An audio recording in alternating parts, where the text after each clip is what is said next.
फिर उसके बाद क्या हुआ जो लाइट चेन है उसकी अगर हम मॉलिक्यूलर वेट की बात करें, ठीक है ना, लाइट चेन की अगर हम मॉलिक्यूलर वेट की बात करें तो that is nearly about 25 kilo Dalton, और उसमें अमाइनो एसिड्स हम देखें तो लाइट चेन में नियरली 220 अमाइनो एसिड्स उसमें प्रेजेंट है, ठीक है। और जब हम हेवी चेन में अगर हम देखते हैं तो उसमें क्या है, हेवी चेन जो है it is nearly about 50 kilo Dalton, ठीक है ना, 50 किलो डाल्टन। और जो अमाइनो एसिड्स है हेवी चेन में that is nearly about 440 amino acids, यानी इसके क्या है, लाइट चेन की ये डबल है, ठीक है। अब heavy chains are structurally and antigenically distinct for each classes, ठीक है ना। एंड सेकेंडली जो इसमें लाइट चेन है, हेवी चेन जो है they are linked together by both inter and intra chain that is disulphide bond. तो यही चीज़ है कि इसमें जब हम स्ट्रक्चर को देखें, इसमें जो डाइसल्फाइड बॉन्ड है वो क्या है, वो दोनों वो यानी लाइट चेन के बीच में भी है, ठीक है ना, और लाइट चेन और हेवी चेन के बीच में भी है, ठीक है।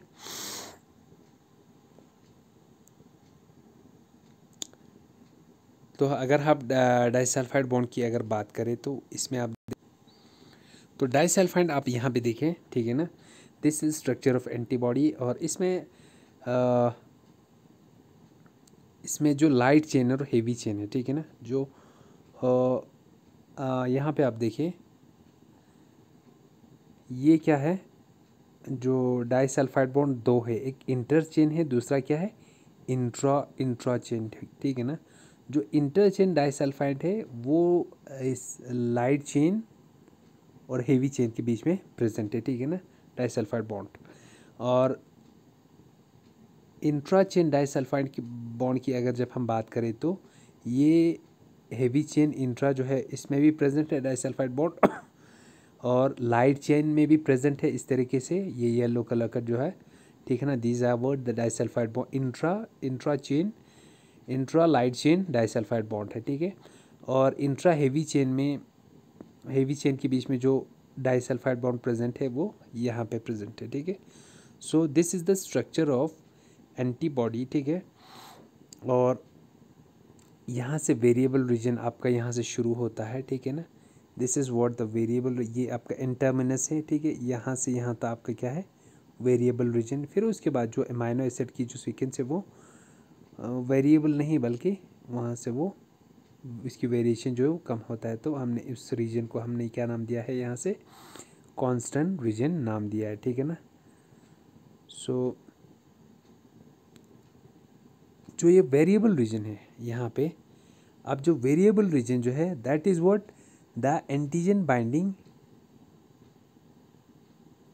पार्ट, ठीक है ना, वो क्या है, जो वेरिएबल रीजन है यहाँ पे आप देखें, ये जो वेरिएबल रीजन है, ठीक है ना, VH से जो यहाँ पे डिनोट किया है, ठीक है, these are what the variable region, these are the antigen binding part, यानी एंटीजन बाइंडिंग साइट। जो एंटीजन यहाँ से एंटर जब भी आएगा, कोई एंटीजन एंटर करेगा, जब बॉडी में एंटर किया है, वो इस वेरिएबल रीजन के साथ में क्या होगा, बाइंड करेंगे, ठीक है।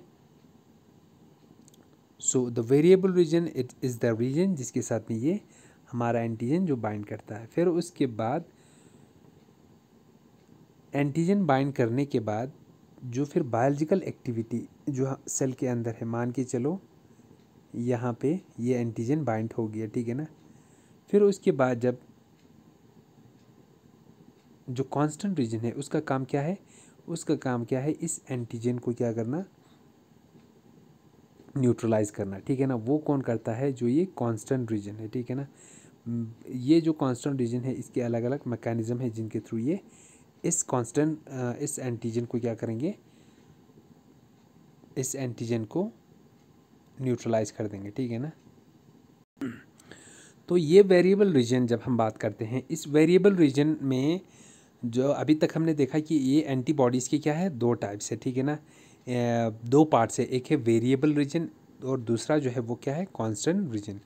अब हम जब इस वेरिएबल रीजन को ही एनालाइज करते हैं, ठीक है ना, जब हम इस वेरिएबल रीजन को जब हम एनालाइज करेंगे, वी फॉर वेरिएबल रीजन को हम जब एनालाइज करेंगे, ठीक है ना, वेरिएबल रीजन को जब हमने एनालाइज किया तो वेरिएबल रीजन में क्या है, जो अमाइनो एसिड की सीक्वेंस है वो वेरी करते हैं, ठीक है ना। तो कुछ रीजन जो है वो वेरी तो करते हैं, तो हमने उन रीजन को क्या कहा, वेरिएबल रीजन, ठीक है ना। लेकिन उसमें कुछ सीक्वेंस ऐसे होते हैं जो यहाँ पे दिखाया है, ठीक है ना, जो बहुत ज़्यादा वेरी करते हैं, ठीक है ना। यहाँ पे जो पर्पल कलर से, तो उस रीजन को हमने क्या कहा, हाइपर वेरिएबल रीजन्स, ठीक है ना, HVR, hyper variable region sorry, हाँ, हाइपर वेरिएबल रीजन। और जो बाकी जो पार्ट है जहाँ पे वेरिएशन नॉर्मल है, ज़्यादा वेरिएशन नहीं है, उस पार्ट को हम क्या कहेंगे, फ्रेमवर्क रीजन कहेंगे, ठीक है ना, क्या कहेंगे, फ्रेमवर्क रीजन। सो यही हाइपर वेरिएबल रीजन है, ठीक है ना। और इस हाइपर वेरिएबल रीजन को जो यहाँ पे पर्पल कलर से डिनोट किया है उसको हम क्या कहेंगे, this are also known as CDRs, यानी कंप्लीमेंट्री डिटरमाइनिंग रीजन्स, ठीक है ना, कंप्लीमेंट्री डिटरमाइनिंग रीजन्स। और यही CDRs या हाइपर वेरिएबल रीजन्स है जो क्या करते हैं, एंटीजन के साथ में बाइंड करते हैं, ठीक है। सो ये चीज़ आपने याद रखना है, जब भी कोई एंटीजन एंटर करता है उसको वेरिएबल रीजन बाइंड करता है। और वेरिएबल रीजन में कोई क्या है, एक स्पेसिफिक रीजन है जिसको हम क्या कहते हैं, hyper variable regions of CDRs, complementary determining regions, ठीक है, जो एंटीजन के साथ में बाइंड करेंगे, ठीक। फिर उसके बाद इसमें एक चीज़ और है,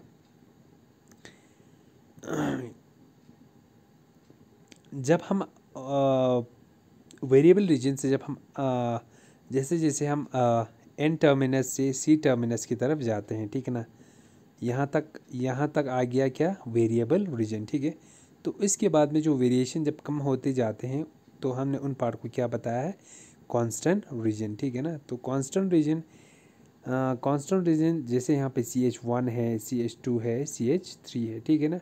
तो इन पार्ट को हमने अलग से नाम भी दिया है, ठीक है ना, इन पार्ट को हमने अलग से नाम भी दिया है। जैसे ये वेरिएबल रीजन जो है, यहाँ से जो वेरिएबल रीजन है उस पार्ट को, वेरिएबल रीजन को हम क्या बोलते हैं, इसको हम डोमेन भी कहते हैं, ठीक है। तो ये एक डोमेन हुआ और इसके बाद में जो है वो अलग से दूसरा डोमेन हुआ। तो इसमें जब हम डोमेन की बात करते हैं, मेनली दिया है 2 domains present with in the antibody, ठीक है। और ये इसमें एक रीजन और है जिसको हम क्या कहेंगे, हिंज रीजन, ठीक है ना, जो क्या करता है, इसको फ्लेक्सिबिलिटी, एंटीबॉडी को क्या करते हैं, मूवमेंट के लिए फ्लेक्सिबिलिटी प्रोवाइड करते हैं। उस रीजन को हम क्या कहते हैं, हिंज रीजन, ठीक है ना। और यही रीजन है जहाँ पे पेन के थ्रू हम क्या करते हैं, इसकी क्लीवेज कराता है, ब्रेक डाउन कराते हैं, ठीक है ना। सो अब इसमें जो कांस्टेंट रीजन है, यहाँ पे आप देखिए, जब हम इन कांस्टेंट रीजन की बात करते हैं, अब वेरिएबल रीजन का काम क्या था, एंटीजन बाइंडिंग साइट, ठीक है ना, एंटीजन जो है वो वेरिएबल के साथ में बाइंड किया। अब जो कांस्टेंट रीजन है वहाँ पे क्या होता है, एंटीजन जब बाइंड किया तो व्हेन एवर दिस एंटीबॉडी, जब जैसे कोई बड़ा एंटीजन, मान के चलो यहाँ पे एक बड़ा सा क्या है, पैथोजन वो एंटर किया है, ठीक है, वो इस एंटीबॉडी के थ्रू न्यूट्रलाइज नहीं हुआ, तो उस केस में जो डिफरेंट एंटीबॉडीज हैं वो इसको क्या कर लेंगे, कवर कर लेंगे, ठीक है ना, इस तरीके से, ठीक है। तो इस तरीके से ये कवर कर लेंगे और ये किसका हेल्प लेंगे, बाकी जो हमारे बॉडी में जो सेल्स है, ठीक है ना, उनका हेल्प लेंगे। तो ये सेल्स आके यहाँ से बाइंड करेंगे, ठीक है। तो ये एक साथ में क्या करेंगे, इस सेल को डिस्ट्रॉय करने की कोशिश करेंगे, ठीक है। तो उसके लिए जो ये सेल्स बाइंड होता है, ठीक है ना, वो किसके साथ में बाइंड होता है, वो सेल जो है इन कांस्टेंट रीजन जो है उनके साथ में बाइंड होता है, ठीक है ना। इसीलिए इसको यहाँ पे डिनोट भी किया हुआ है कि this part is known as the complement binding region, ठीक है ना, जिसके साथ में बाकी जो सेल्स है वो बाइंड करेंगे एंटीजन को न्यूट्रलाइज करने के लिए, ठीक। ओके, सो तो इस एंटीबॉडी में क्या प्रेजेंट है, 2 डोमेन्स प्रेजेंट है, ठीक है ना, heavy and light chain domain present है, ठीक है ना। Each heavy and light chains are made up of several small but similar regions known as domains, ठीक है ना। जो सिमिलर बट स्मॉल जो अलग अलग रीजन्स है उनको हमने क्या नाम दिया है, डोमेन्स नाम दिया है, ठीक है। तो लाइट चेन में 2 डोमेन प्रेजेंट है, VL, ठीक है ना, variable region of light chain and constant region of light chain, ठीक है ना। तो नेक्स्ट हमारे पास क्या है, ये स्ट्रक्चर जो है यही दिखा रहा है, ठीक है ना, वेरिएबल रीजन्स, ठीक है। यहाँ पे क्या है, प्रेजेंट वेरिएबल रीजन्स प्रेजेंट है, ठीक है। और variable light chain blue colour is the heavy chain, ठीक है ना। These are linked by the disulphide bridges. और जो वेरिएबल रीजन है, ठीक है, वो क्या है, एंटीजन बाइंडिंग साइट से, ठीक है ना। ये जो वेरिएबल रीजन है, ठीक है ना, these are the antigen binding site, जिसके साथ में एंटीजन बाइंड होता है, ठीक है ना। और दीज आर बाकी जो वेरिएबल के बाद में जो नेक्स्ट रीजन है that is a constant region, ठीक है ना। Constant region it may be of light chain, ठीक है ना, and second it is the constant region of heavy chain.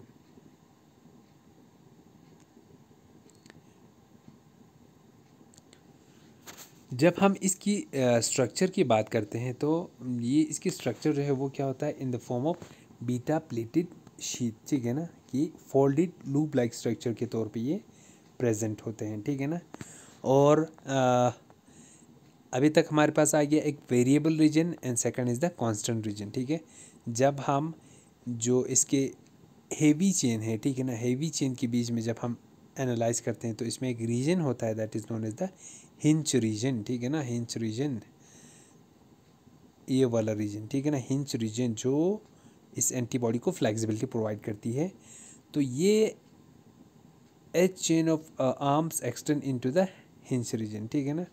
जो हेवी चेन है वो किस में एक्सटेंड होता है, इसमें क्या प्रेजेंट है, हिंच रीजन प्रेजेंट होता है। और इस हिंच रीजन में अगर हम देखें तो मेनली कौन सा अमीनो एसिड प्रेजेंट होता है, प्रोलीन एंड सिस्टीन, ठीक है ना, सिस्टीन एंड प्रोलीन, ठीक है। सिस्टीन में हमारे जो डाइसल्फाइड बॉन्ड जो है वो इसमें प्रेजेंट होंगे, ठीक। And the amino acid that is responsible for the formation of disulphide bond that is cysteine, ठीक है ना, वो क्या है, सिस्टीन है, ठीक है।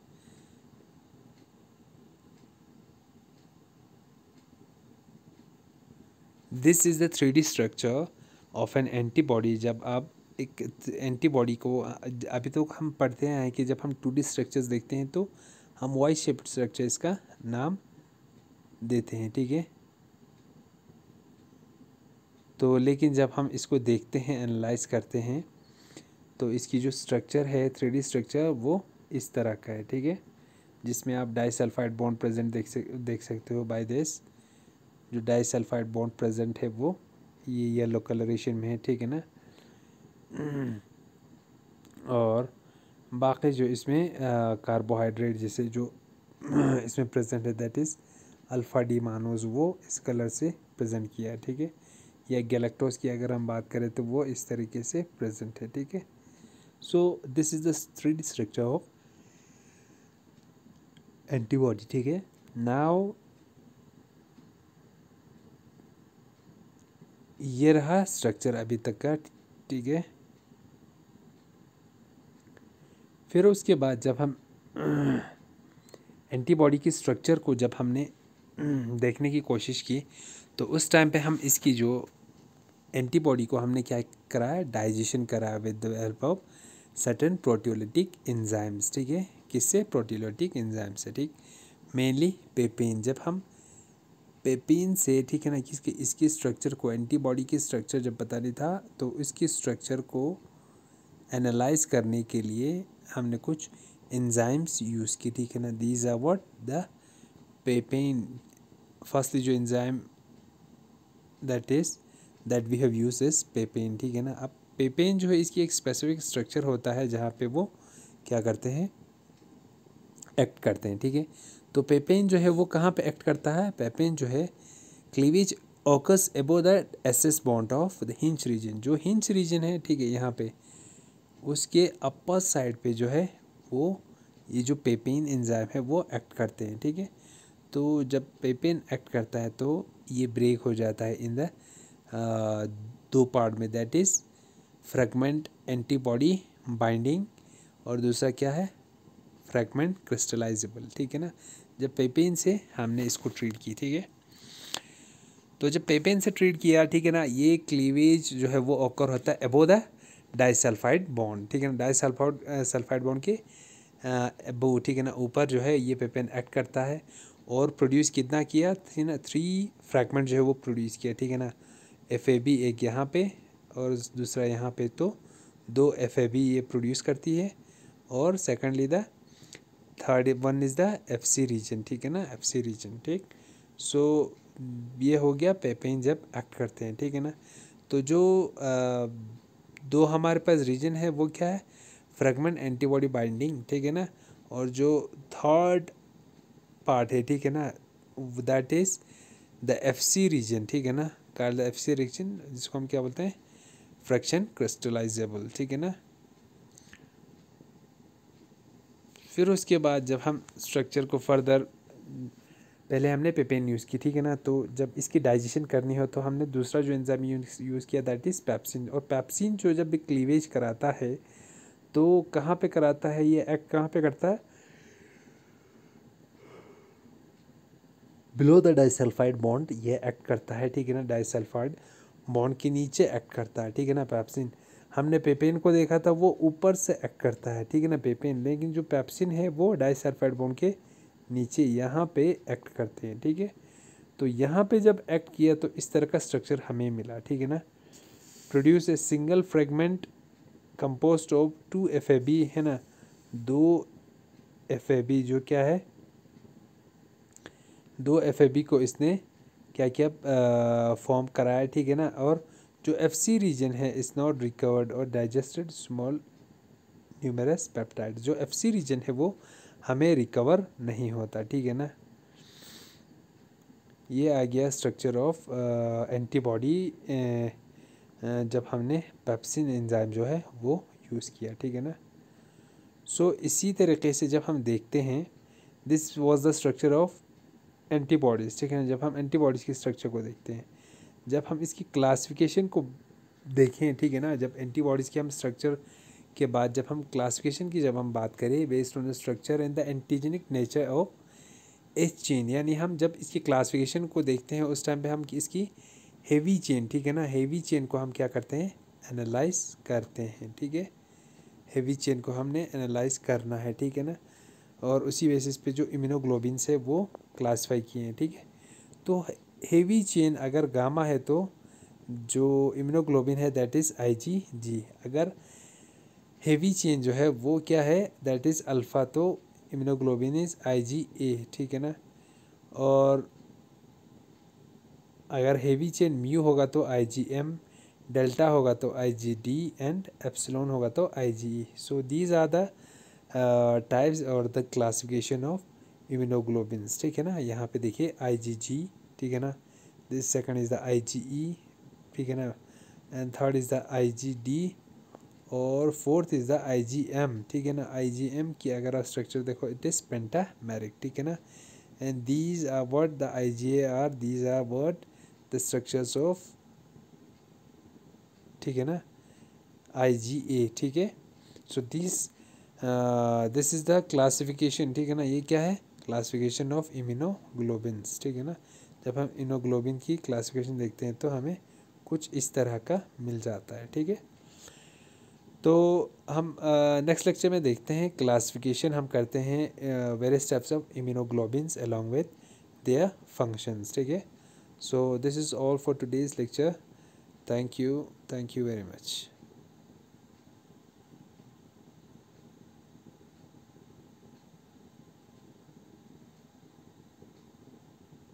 अच्छा, एक चीज़ इसमें पेंडिंग रहता है, हाँ, तो अगर हम टाइप्स की बात करते हैं, अगर एंटीबॉडीज़ की, ठीक है, तो एंटीबॉडीज़ की अगर हम टाइप्स की बात करें कि एंटीबॉडी जो है वो उसकी टाइप्स की बात करें तो हमारे पास क्या है, 2 तरह के एंटीबॉडीज़ प्रेजेंट होता है, ठीक है। First is the Y shape जो एंटीबॉडी हमारे पास प्रेजेंट है, ठीक है, एंड सेकंड जो है वो क्या होता है, पेंटामेरिक जो एंटीबॉडी आप यहाँ पे देख रहे हो, ठीक है। So this is what the antibody, mainly जो एंटीबॉडी है वो क्या है, वाई शेपेड स्ट्रक्चर है, ठीक है ना, जैसे IgG है, ठीक, यहाँ पे